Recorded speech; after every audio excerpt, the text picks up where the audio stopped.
Hi, friend. Have you always wanted to write a book? Maybe you've started a book, but then you really didn't know what to do from there. Today's guest, Michele DeFilippo, is an expert on self-publishing and not the crappy kind. She shares extremely generous information, not the stingy gatekeeping kind, so you'll work with her. This lady has been in the industry for over 50 years. She knows what she's talking about, and she gives great information. Don't forget to see the show notes for more information about my free cookbook. Has great whole food plant-based recipes in there, and my online class if you're really ready to reverse disease like I did by learning about a whole food plant-based diet. Thank you from the bottom of my heart for listening and for helping us grow by sharing this podcast with a friend. Please subscribe so you never miss an episode. And now, let's get on with the show. Hi, friend. Are you looking to age healthfully, confidently, and vibrantly? Then this podcast is for you. Smart, slightly salty, irreverent, and thought-provoking. I'm Lauren Bernick, and this is Age Like a Badass Mother. Hi, friend. Okay, we are going to talk about eating a whole food plant-based diet without oil. So that's the real kick in the pants. A lot of people can eat whole food plant-based, no problem. But it's the no oil part that really stumps people. And I get that. So first of all, why do I do that? Well, I do it because Dr. Esselstyn told me to do it. I read in his book, Prevent and Reverse Heart Disease. If you have heart disease, you really shouldn't be eating extra oil, extra avocado, extra nuts and seeds. I've loosened up my stance on some of that, especially, I make my salad dressing out of nuts, but I'm pretty strict about the no oil thing. First of all, it's just nothing but artery clogging fat. I know a lot of people will cite the Mediterranean diet, and that's fine. Like if you're going from eating Jack in the Box every day to eating the Mediterranean diet, great. More power to you. Keep going. That's fantastic. But if you're ready to take the next step and really think about reversing some, especially heart disease, no oil is the way to go. So first of all, there's 120 calories in 1 tablespoon of oil. Most people are eating between 2 to 6 tablespoons of oil a day. That's anywhere from 240 to 720 extra calories a day. Can you imagine if you just eliminated that? And you're going to say, how do I cook without oil? Like I was just saying before, I've made some short YouTube videos. You're welcome to go over to the Age Like a Badass Mother YouTube channel and check that out. But basically, you can just saute your vegetables in any kind of liquid. If I'm making chili, I saute the vegetables in some Texas beer to give it a little flavor. If I'm sauteing mushrooms, sometimes I saute in a little wine. But most of all, I just saute with a little vegetable broth or water. Now, be careful about vegetable broth if you buy it packaged from the store. A lot of times it has oil in it. You have to read the labels. So do that. If you're substituting, let's say you're baking a cake and it calls for a half a cup of oil, you just substitute a half a cup of applesauce. Just measure for measure. If it calls for a cup of oil, you do a cup of applesauce. That's the easiest way to do that. For salad dressings, you just Google, how do I make a whole food plant-based oil-free salad dressing? And a million things will pop up. Of course, I also offer my free cookbook at wellelephant.com. It has salad dressings in there. I also have an online class called Ace Plant-Based Eating, and I talk about cooking without oil. If you go to wellelephant.com, you can find out more about that. It's super easy. I go way in depth about cooking without oil, but honestly, it's the easiest thing you could do to start losing weight and to start, not feeling so sluggish and weighed down by all that extra oil. You'll get used to it really quickly. So, just if you have any questions, also, you're welcome to email me at lauren@agelikeabadassmother.com. And I welcome you just to try out even just a salad dressing. Just try to make one salad dressing without oil and see what you think. Okay, friend, let's get started. This is a good one with Michele DeFilippo. Michele DeFilippo has more than 50 years of experience in book publishing. Her company, 1106 Design, makes it easy for authors to release a top quality book, keep control of it, and earn more money every time they sell a copy. Michele is on a mission to help authors ask the right questions, avoid scams, and make informed decisions when they search for publishing service providers. In the show notes, you can find out how to download a PDF of her 88-page guide, Publish Like the Pros, a brief guide to quality self-publishing. Please welcome Michele DeFilippo. Hello. Hi, Lauren. Thank you so much for having me. Thanks for being here. I'm really excited. Like I was saying just a little bit before we got started, this is like out of the parameters of Age Like a Badass Mother. Mostly we just talk about aging well. And, my reason for wanting to have you on was twofold. One, I think that you are doing interesting things. That you just shared that you were 73. And I think that you're still like a powerhouse, but also I feel like a lot of people who listen to this podcast are women, and a lot of women are doing these like cottage industry things where maybe they have a book in them. Maybe they want to publish a book or they've thought about it. So that's my reason for having you on when it's a little bit out of the normal realm. But thank you. I appreciate that. Yeah, of course. So let's start. Like, what was your early life like? Where'd you grow up? And I'm guessing New York from that accent. Yes, I did. I grew up in Brooklyn, New York, and I came to Phoenix, Arizona in 1976, and I brought my accent along with me. So that's always going to be a part of me, I assume. Right. Yes. I know. I grew up in New York as well. You probably sussed that out. I am from Queens, from Forest Hills, and I've lived in Texas since I was 10 years old, and I still sound like this too. So I guess that's that's just how it is. So did you love to read when you were a child? Were you an avid reader? Yeah. Oh yeah. I remember, maybe the traditional books that we both grew up on, the Hans Christian Andersen fables. My grandmother always had hardcover books with beautiful illustrations in them that always fascinated me. And of course, going to grandma's house was pretty boring. So while the adults were talking around the dinner table, I was always in the book room looking at those great books and with the illustrations and beautiful leather hardcovers. And so, yeah, I've always loved books. Yeah, me too. I remember, I think my first love of reading came from, I think they were my mother's books. She had like a series of the Dr. Dolittle books, and it was like it was probably like 5 or more books. And I just remember just reading those cover to cover. And then of course, Judy Blume.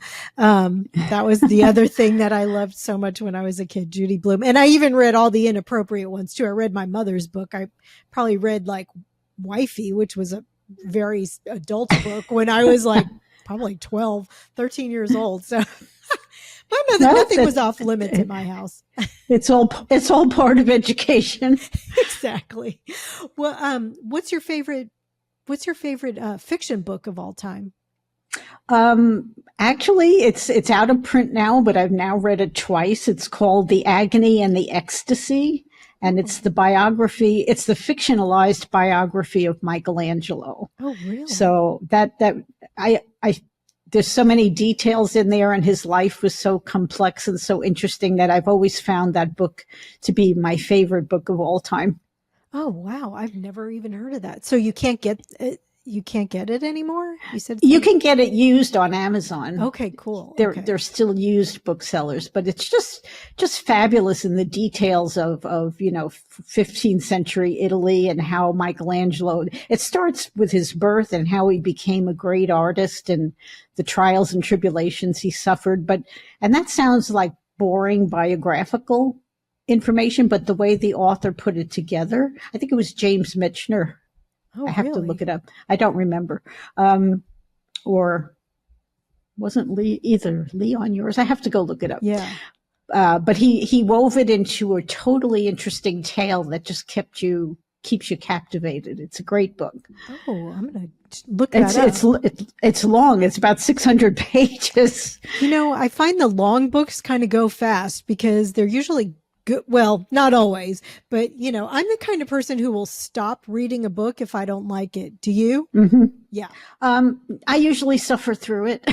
You do? just because I keep thinking maybe it'll get better, and I don't want to miss it if it will. Well, my thought is like there's just too many good books, and I'll give it 50, 100 pages, and then I'll be like, all right, that's it, I'm out. But I have found some of my favorite books were on the longer end. And then what about, like, one of my favorite books is I have several, but a nonfiction is, God, I think it's 11/22/63 by Stephen King. It's about this person. Have you read this book?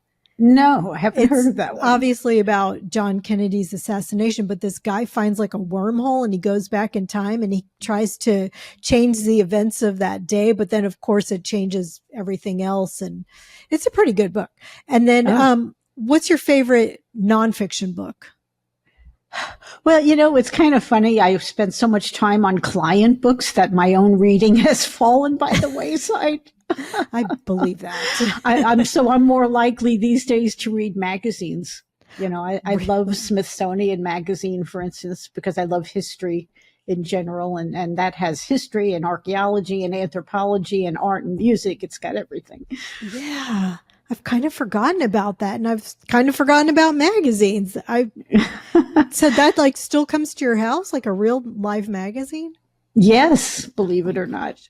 And I love it. It's the only magazine I have ever read cover to cover. That's interesting. I totally forgot about that. So, how'd you end up in this line of work? Well, I'd like to tell you I had a plan, but it was more of an accident. I did study graphic design and advertising art in college, and I went around looking for jobs, and Crown Publishing in New York was the first company that offered me a job. And so I accepted, and that was my introduction to publishing, and I loved it from the very beginning. Oh, wow. And then, so the name of your company is 1106 Design. Why did you name it that? Well, when I got divorced in 2001, I had to form a new company. And by that time, there were no graphic design URLs available. So I used my birthday. Oh, okay. Well, now we know. November 6th. Okay. And so for those who are like thinking about publishing a book, or maybe it would complement their business, what are some of the benefits of publishing a book besides just, having people read it? There is as many reasons to publish a book as there are people. Promoting a business is a great reason to publish a book. And just like you mentioned, my little book, it's a great way for business owners, consultants, speakers, coaches, and so forth to just tell people in a non-threatening way what they can do for them, what they offer, what they believe, what's their philosophy of business. Mm-hmm. Because sometimes people are interested in working with you, but they're not yet ready for a sales call, or they're afraid that if they get on the phone with you, there's going to be pressure and a sales pitch and so forth. And so they shy away from that. But if you offer a small book, it doesn't have to be a big full-length book, although it can be. But if you offer a smaller product like my 88-page book, you can say an awful lot and let people learn all about you in a non-threatening way, and then they can reach out when they're ready to do so. I have found my little book has brought me more customers than just about anything else I do to promote the business. And people, interestingly enough, people mention, I read your book, what do I do to sign up? You don't even have to offer a sales pitch because they already know about you. So that's, especially if you don't like sales, if you're like me and you really don't like sales, that it's a great way to promote a business. Yeah. And what was the process for you, like writing a book, since you've had all this experience? Did you like it, or? Well, it's kind of funny because I had written a lot of blog posts, and, that was when blogging became a thing. That was around was around 2000. The book was published in 2012, but I had been blogging several years before that. And just got talking to my editor, and she said, I can take all of those blog posts for you and I can make a book out of it. Would you be interested in doing that? And I said, sure. And she took my, let's call them rough blog posts, because I've never been trained as a writer. And she put them in book form, and I've been releasing that book and giving it away ever since. That's incredible. That's quite a thing. So maybe we should start by having you explain the difference between traditional publishing, hybrid publishing, and then self-publishing. Yes, there are so many publishing models now. It's a full spectrum of experiences and programs that authors are. They use the word, when I talk to authors, they use the word overwhelmed when they talk to me. They use that word a lot because they go online, sincerely looking for information, and there's just so much out there that they don't know what to make a lot of it a lot of times, and they often go down the wrong path. So to summarize it, there's three publishing models. There's traditional publishing, which is what we're all familiar with, and that's the gold standard. The publisher takes on all of the responsibility and all of the expense of producing the book, managing the people who edit, design, and so forth. And then when a book is sold, in order to recoup that investment, the traditional publisher will keep most of the money from sales and pay the author a small royalty, usually about $1 a book. Okay, but the author is hands off. They don't have to do anything. All they have to do is hand over their manuscript, and the publisher will take it from there. Now, there is a slight downside to that, and because the traditional publisher is in control, the author really doesn't have a lot to say about how that book is changed. The publisher is going to do what they want to shape that book into what they think will sell. So that can be a little frustrating for authors. And the time frame is also long. It might take 2 years before a publisher releases your book to the market. So although that's the gold standard, there are some downsides to that. Do they usually pay like something in advance as well? Sometimes. That depends on the publisher and then whatever the arrangement that they offer you. Traditional publishers, there's really almost no opportunity for the average person to get picked up by a traditional publisher. They want someone who has, an agent once told me, they want someone who already has 100,000 social media followers. They want someone with a platform who can help them promote the book and bring it to market with a great big splash, right? Mm-hmm. And you can't blame them for that because they have a lot of expenses. They have warehouses, they have bookstores they have to deal with, so there's a lot that goes on in traditional publishing, and they have to cover those costs. And you talked about control, so they can make any changes and shape the book how they want without your permission. Really? Is that what you're saying? I suppose they bring the author into it to a certain degree, but they're going to make the final decisions. Right. The author really doesn't have too much say because what you've sold to them is the right to publish your manuscript. So they're going to take that manuscript. They're going to do what they want with it. And does it affect future things with that title? Like if you want to publish another book, continuing with that title, like a series, or sell it as a movie or something like that? Does it affect any of that? Do you know? That would also be in the contract. I've worked with many authors who got their rights back from a traditional publisher. It's called rescission of rights back to the author. And then the publisher will usually keep a book active for as long as it's selling enough copies to justify the expense. And after that, they will often return the rights to the author, and the author can republish the book under the same title and under their own name. Oh, okay. And then what are the other types of publishing? Okay. So in self-publishing, when it first came on the scene, meant that the author was the publisher of the book, and the author could keep complete creative control and complete editorial and design control of the book. without answering to anybody else, without having to compromise the way they would with a traditional publisher. It also meant, however, that the author had the responsibility to hire experts to produce a good book. That was the understanding at the beginning. You are the publisher. You are taking on all of the roles and responsibilities of the publisher, and that included releasing a quality book that was ready for the market, that people would accept and would give great reviews for. And so for a while, that first few years, that was fine. A lot of people were interested in being in their own publishing business, and they self-published in a serious way.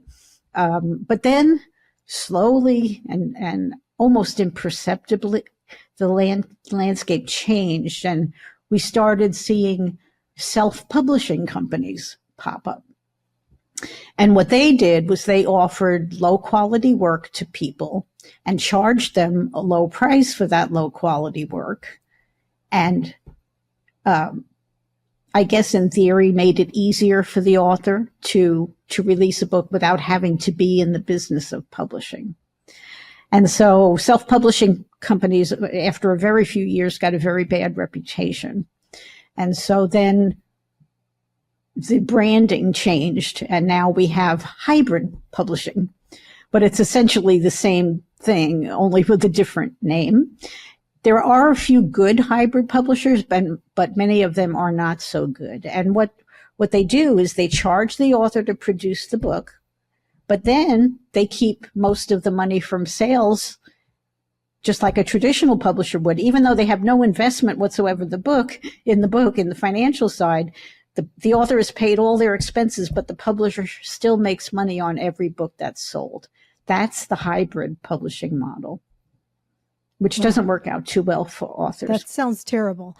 And you know what? But authors don't know to ask that. Right. You know, and why would you? If you're entering this business for the first time, you talk to the publisher and they say, okay, we're going to charge you X dollars to get the book ready, and then we'll pay you 90 cents or $1 or $2 when the book is sold. And the author says, okay. So what's the best of both worlds then? The best of both worlds for independent publishers, in my view, is for the author to hire their own experts. But that can be a daunting process if you hire freelancers on your own. The narrative you'll hear online is that you should go to Fiverr and hire freelance editors and cover designers and so forth. And that can lead to a lot of trouble because those people may not be qualified. I'm not saying all, but many of them are not. And the reason I say that is because we get files from authors all the time that won't print. And so you have to, there's a lot to it. So if you find somebody on Fiverr, it may sound very appealing that they'll only charge you $50 or $100 to do a book cover. But the downside of that is that book cover may not upload to the printers and you may not be able to use it. Yeah. So you offer, so yours is called, what's the model of yours called? Self-publishing or? I guess you would call us an author services company. Okay. So what I've done here is I've assembled a team of experts, editors, designers, and so forth, just like a traditional publisher would. And I charge the author for those services, of course, because I have to pay my experts. But then at the end of the process, we help the author publish the book in their own name so that they get all of the revenue from sales. We don't even get involved in the finances after the sale at all. And so they pay us once for the services, but then they get all of the revenue from sales when the book is sold. So it says their name as the publisher? Yes, they are the publisher. They might choose to create a publishing entity, right? A little company name, can possibly be an LLC or a sole proprietorship. They would have to talk to their advisors about that. Mm-hmm. But yes, they have complete control from start to finish. And some of these middleman publishers, hybrid publishers and so forth, will charge the author to produce the book, and then they will not give the author the files if they ever want to part ways. So the author has to start all over if they want to get their book back. And I'm writing a book right now. And I actually talked to a hybrid publisher. And after I talked to the hybrid, I was like, why would anybody do this? I thought that to myself. I was like, this is cuckoo. Like, it was so expensive, first of all. And then, they're going to get money after and so forth. So that did not seem like a good setup to me. Yeah, well, there's a lot of a misunderstanding about what it costs to produce a quality book. So expensive, the word by itself isn't necessarily a bad thing, but there are some of these hybrid publishers that are ridiculously expensive, charging authors $15,000, $20,000, $25,000. Oh no, it was more than that.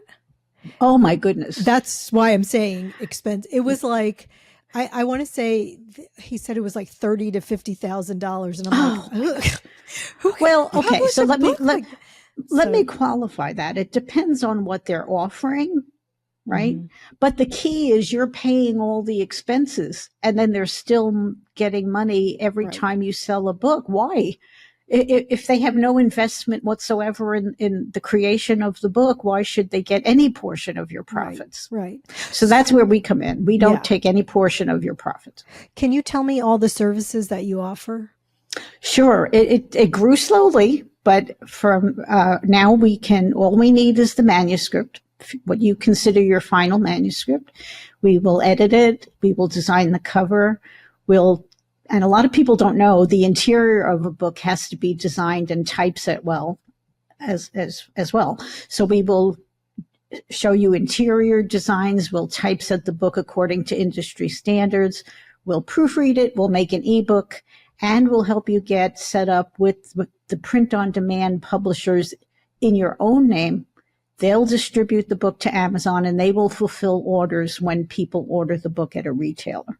Oh, wow. Okay, that's great. And then we can also help with audiobooks, websites. You'll find on my website a whole suite of services, and all of my pricing, I believe in being 100% transparent.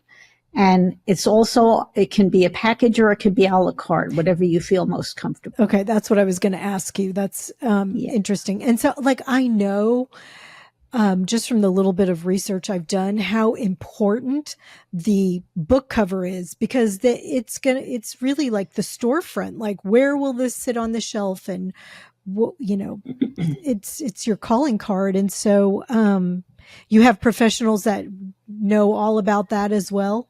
You said yes, most of the people on my staff have decades of experience. So I have one book cover designer who is 55 years in the business. Wow. So similar to me. And I have another designer who's really great as well. And that's a key difference too. Sometimes authors will go after cheap cover designers, but I can give, if you want me to go into it, I can give a little bit of advice about how to judge a cover designer. Yes. How to judge a book by its cover. Yes. Everyone does. You exactly. shouldn't discount that at all. The cover sure. the cover and the title, the cover text, yes. People will look at for about 3 seconds. Right. So that's how long you've got to make people stop and want to learn more about your book. So yes, it's critical. Please tell me a little bit. But we start the cover design process by looking at what the best-selling books look like right now, what's being put out by the traditional publishers. You'll usually go online, you can type in best-selling books about whatever, and Amazon will pop up mostly what the major publishers are releasing right now.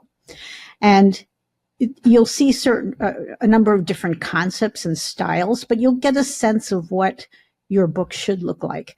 And that's important because when people search for your book, even if they search it by title, Amazon is going to put up those bestsellers and give them a choice. And so if your book, you can work with a designer to your heart's content and create a cover that meets all of your subjective personal preferences. But if it's put up online next to the bestsellers and it looks off, if it looks self-published, if it looks not quite right, then readers may look at that and say, I don't know, that doesn't look reliable to me. I'm going to go with the bestseller instead. Yeah. So your book has to look like a traditionally published book. Yeah. And that's what we do. That's incredible. And then you also, so you said editors and And what else did you say? Tell me again. Editors? Editors, then after editing, the next step is interior design. Okay. And now if you go to I think more authors should go to physical bookstores if they don't already, because if you look at the books on a bookstore shelf, particularly those from major publishers, you'll see the pages are carefully designed. They're not formatted in Word. You know, they weren't done with some automated system where you dump your manuscript in and something that sort of looks like a book pops out the other end. Right. They're carefully designed. The typesetting is a real thing. And a lot of time and decision making goes into what do the chapter openers look like? If the book has photos and captions, how are we going to format that? What about sidebars? What about quotations within the text? Where do the page numbers go? It's a lot of work. And we work back and forth with the author on that, showing multiple ideas. And then we collaborate back and forth and come up with a design that the author loves that also meets industry standards. And then we'll go on and typeset all of the pages. We want to get all of the design details hammered out before we typeset 200 or 300 or 500 pages. Yeah, that's smart. Like, at what point does somebody come to you? Do they feel like, oh, I have a finished manuscript, or is it first draft, or at what point do they come to you? Well, definitely not the first draft. You should make the manuscript as good as you are able to make it with your own skills. When they feel they're finished. Correct. And a lot of authors that come to me will say, I'm ready to start the publishing process. I can't read this one more time. Right. And that's a pretty good indication that you're ready. I get that. Yeah. So, but it's really important that you do finish writing before you start the production process, because it just becomes really chaotic if you start making too many changes after the typesetting is done. Some changes are inevitable. The editor's going to find things and the proofreader's going to find things, but you should have your material in the correct order, and you should be satisfied with the language you've chosen and that you've included everything that you want to include before production begins. Yeah, that makes sense. Yeah. That makes a lot of sense. And it's difficult. Yeah, for sure. I mean, everybody's always thinking after the fact, oh, I should have said this, or I should have said, I mean, just in a conversation, people think that. There's a joke in the publishing industry. You don't finish a book, you declare an ending. Oh, I get that. That's makes sense. So for how long does it take from the time somebody thinks they're finished, they come to you, and then till their book can sell? What's like a time frame? For a typical book, 200 pages, starting with the editing process, 4 months would be a good time frame to plan on. Oh, wow. Because there's a fast. Yeah, it's a lot faster than a traditional publisher. But some people think it should be just clicking a couple of buttons and be done, and it's not that. Oh no, I was thinking it'd be like a year. Yeah, I mean, usually 4 months. Sometimes it goes longer. The completion date actually depends more on the author, because it depends on how much back and forth we go into. We once did a design to cover, kept making changes to it 34 times. Oof. So that obviously takes longer than if the author makes several rounds of changes and we move on to the next step. So that was author driven, I assume. Yes. And every designer has this experience. It just happens. Yeah. Is there, what was I? Or is there like have you worked with any like New York Times bestselling authors or bestselling authors? Not best-selling in the traditional sense, right? Because they work with the traditional publishers. Okay. But a lot of the business folks that I work with keep coming back for more books, and they understand that publishing a book is really a great way to promote a business. And so they keep coming back over and over again to update their books. They're actually speaking, right? I forgot. We are actually right now doing the 3rd edition of a best-selling book for author Bill Schley. His book is called The Microscript Rules. and it's a marketing Bible. And he's now in his third edition. And he was a New York Times bestseller with that. I forgot. All right. Good for you, Michele. Yeah. Don't forget that one. So he gave up on traditional publishing and he came to us, and we're now doing the third edition for him. That's great. And then what happens? So you don't do any of the marketing, right? What we do is we handle that in two ways. I have some marketing resources on my website that authors who are willing to roll up their sleeves can access on their own, where one of my marketing experts does all the research that a marketing firm would typically do, and then hands it over with some training to the author to carry on the implementation themselves. Now, some authors want to do that. A lot of them don't. So I also introduce authors to 3 marketing experts that I trust, and they can interview each one of them and do business with them privately on their own. Oh, wow. Okay. That's so you're just like one-stop shop. So yes, you really are. That is our slogan. And what's your website?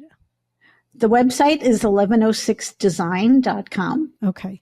Do you feel comfortable sharing some pricing, or do you want them to look on your website? Oh, no, sure. Everything, like I said, is on my website, but I can give you some general guidelines. A 200-page fiction book would be about in the $8,000 range. Nonfiction would be closer to $10,000. And that's full service, editing all the way through to the end, uploading your files to your own print-on-demand accounts. Okay. Children's book would start around $5,000, not counting the illustrations. So, do you work with artists for illustrations? What I usually do is I ask the author to choose an artist that they like and make their own arrangements, because there are so many different illustration styles. But that kind of brings up another point. The one thing you don't want to do is buy your illustrations and then contact a designer. Yeah. You want to work with the designer first and get the benefit of the designer's input into the illustrations. Okay. Because a lot of authors, again, will go to Fiverr and will get files that are low resolution, can't be printed, or they're just not really good illustrations. So you need to use your designer's skills and training to get the very best illustrations for your children's book. Yeah, that makes sense. Well, is there anything that we didn't cover that you think is important? No, you ask great questions, and I hope this information is useful. I actually can add one thing. Yes. If you find yourself talking to a hybrid publisher, or sometimes they don't even use the term hybrid anymore, they just call themselves publishers. If they quote you a royalty figure, I can give you the 2 websites where you can verify that figure is correct, and you can compare it to what you would make if you were handling your print on demand on your own, like we do for you. Oh, do you want to give that? Should I put it in the show notes, or do you want to just tell me what it is? Sure. Well, I can't give you the exact long URL, but kdp.com is the print on demand company owned by Amazon. Okay, right. And you can find a calculator there. And the other print on demand company that we work with is ingramspark.com. Right. Okay, and the reason we use both of them together is that KDP feeds Amazon, but only Amazon, and Ingram Spark feeds the rest of the distribution network, the physical bookstores, libraries, retailers, wherever books are sold. That is the original distribution company for the publishing world. They've been around for 100 years. And they also have a calculator. And if someone wants to call me, I can help you. I will be glad to help you work through the calculators free of charge, just because I want you to make the right choice. I want you to understand what that right choice is. That's so nice, Michele. And yes, like I said, you said you're 73, and the fact that you're still working and doing what you love, I think that keeps you young, don't you think? Oh, absolutely. I can't imagine. I mean, I can't imagine not working. I know that's weird. I know. But like, what do you do? How much TV can you watch? How much can you read? I know. That's what I said. It does keep you alive and interested, and you have to stay on your toes when you're in business. So I know. I think it's useful mentally. Yes. I think that a lot of people kind of decline a little bit when they retire. I mean, obviously you can retire, but you have to have something to do. You have to have something to Yes. do. How much Yes. lunch and exercise and TV, like you said, can you? Exactly. You have to have a purpose to get up in the morning. I have a lovely granddaughter that I love to spend time with, but she's in school most of the day. So what would I do with myself the rest of the day? I haven't figured it out yet. So until I do, I'm not going to retire. Just keep working. Yeah. Do you have a best piece of advice for aging well? Just keep alive. Yes. Whenever you find yourself saying, I'm not interested in that, or I'm too old to deal with that, just fight that tooth and nail. Be the person you've been your whole life, and you'll be fine. Oh God. I mean, I think that that's actually really good advice. Do you have a favorite health or beauty product that you like? Well, at the age in 2021, I started eating healthy and exercising. A little late, but it has been a wonderful experience. If you don't exercise and you don't eat right, you don't know how bad you feel. That's really true. Once you start exercising and eating right, you will understand that it makes a really big difference in your energy level, in your mental capacity, in every aspect of your life. What kind of exercise do you do? Oh, it's funny. I just found these online aerobics classes, and I do my 30 minutes every morning. That's great. Yeah, and I don't eat 100% plant-based, but I've changed my diet to be mostly plant-based now. Yay, Michele! I'm so proud of you. And I'm sure you talk to other people who have experienced this. If you had asked me before, was I eating a healthy diet, I would have said absolutely yes. But now that I'm eating a healthy diet, I realize how bad my diet was before. Yes, that's exactly what I think. I mean, I always thought I was eating healthy, but it wasn't now that I'm eating healthy. And I'm trying now to stay away from packaged foods as much as possible, and cooking my own food from scratch. And wow, yeah, I'm impressed. Gotten big into food prep because I don't have time to cook during the week. Oh my gosh. But I will cook up a storm on the weekends and package it in individual servings, and so I can always have a healthy home-cooked meal. That's so good. Like, what's one of your go-to meals? I love lentils. Oh, so good lentil for soup. You. That's an old Italian meal. Right. I grew up lower middle class, and so we ate what quote unquote cheap food, right. But it was healthy food, and so I've kind of gone back to my childhood eating plans. What do you put in your lentils? Do you put like carrots and onions in that, or? Oh yeah, carrots and onions and beef broth sometimes, and put some celery veggie broth in there. Yes, I know. I could. Sometimes I'll throw in a little rice or a little macaroni. That's great. So it's a meal in itself. That's incredible. Look at you. Yeah. Do you have a favorite person that you admire for the way they're aging? Oh, I think we're all aging well, right? I mean, when I was a kid, if grandma lived to be 75, that was considered old age, and usually their bodies were broken down by that age. But now we're living into our 90s, sometimes hundreds. Think of how far we've come in terms of longevity. Yeah, you're right. That's true. Yeah. All right. Well, thank you, Michele, for everything. And so I'll put the link so people can get your PDF of your book. And what else? 1106design.com. And thank you so much for talking to us and to aspiring authors, Michele.